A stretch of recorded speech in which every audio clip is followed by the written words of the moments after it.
د سیمې هیواد او د نړۍ تازه خبرونه هر غړي د کندوز رادیو څخه مه هېروئ.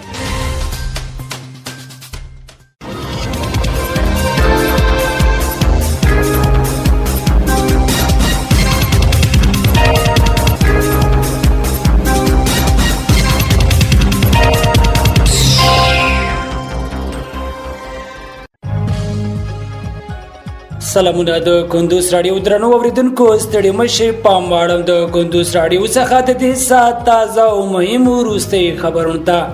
نن چهارشنبه د وګیا د سمبلې د میاشتې 28مه د 2023 میلادي کال د سپټمبر د میاشتې 13 نیټې سره سمون لري. روانه خبري غړې درته زه سر احمد سهیل وړاندې کوم، خو په سر کې هم د څو مهمو خبرونو سره ټکی.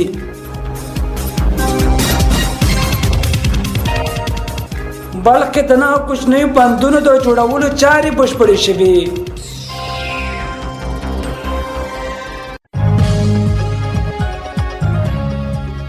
د اطلاعات او کلتور وزارت د خپل یو کلن فعالیتونو راپور له رسنیو سره شریک کړ.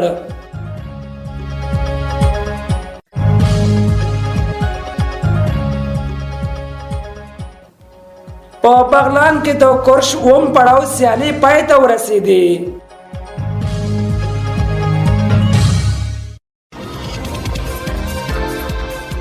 او ناټو سازمان کې د اوکراین د غړیتوب په اړه هم نظر شتون نه لري.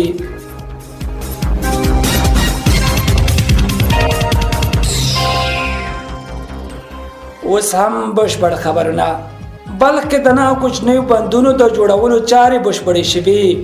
د بلخ ولایت د کلو بیا رغونې او پراختیا ریاست مسؤلینو په دغه ولایت کې د سبان د 26 میلیون افغانۍ په لګښت د اوبو رسولو نه کوچنی بندونو د جوړېدو خبر ورکړی دی. د باختر اژانس د خبر له مخې د یاد ولایت په البرز، شمتال، شولګرۍ او کشنده ولسوالۍ کې د کلو بیا رغونې او پراختیا وزارت په مالي ملاتړ د 6.5 میلیون افغانۍ په لګښت د نه کوچنی بندونو چې 950 متره مرکب اوبو د ذخیره کولو وړتیا لري جوړ او ګټې اخیستنې ته سپارل شوي دي. د یادونې وړ ده چې په یادو پروژو کې لسګونه کسانو ته د کار کولو زمینه هم برابر شوې ده.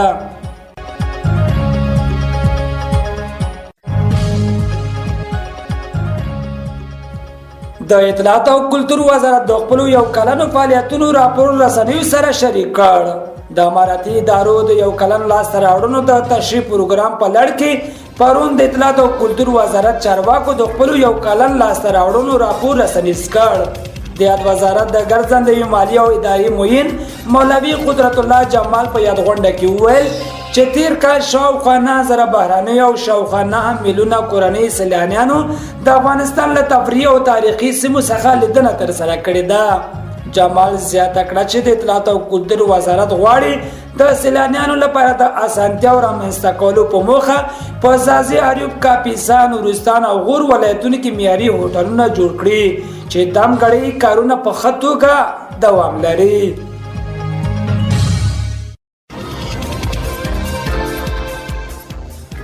بغلان کې د کورش اوم پړاو سیالي پای ته ورسېدې. د بغلان ولایت د بدني روزنې او ورزش امریت مسؤلین وایي چې په دغه ولایت کې د 130 کارانو ترمنځ د کورش اوم پړاو سیالي په 2 سنې کټګوري کې د 8 کلبونو ترمنځ ترسره شوې.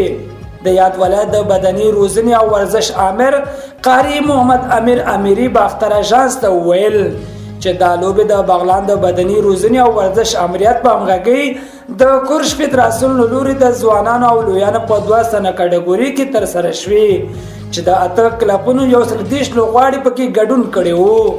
امیری وویل چې په پایله کې لوبغاړي وتوانېدل چې خپل سیالانو ته ماتې ورکولو سره د دې ولایت منتخب لوبډلې ته لار پیدا کړي.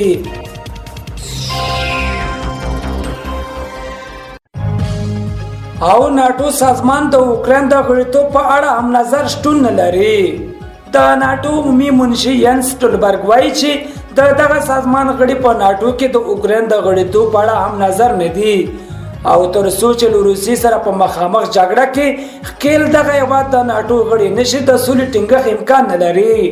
روسیا بیا د ناټو په سازمان کې د اوکراین د غړیتوب له اساس چې ان د لویدیځ او امریکا له لوري د مرسته کولو مخالف هم ده او ولسمشر پوتین خبرداری ورکړه چې اوکراین د پرمختللو وسلو ورکړه له روسي سره د مخامخ جګړې په معنا ده چې بدې پایلې به ولري.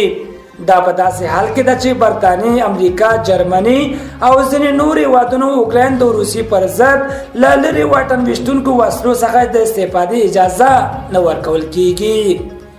درنو اوریدونکو، په خبري غاړې کې راټول شي مطالب همدومره ول. تر بلې خبري غاړې لوی عمل شه.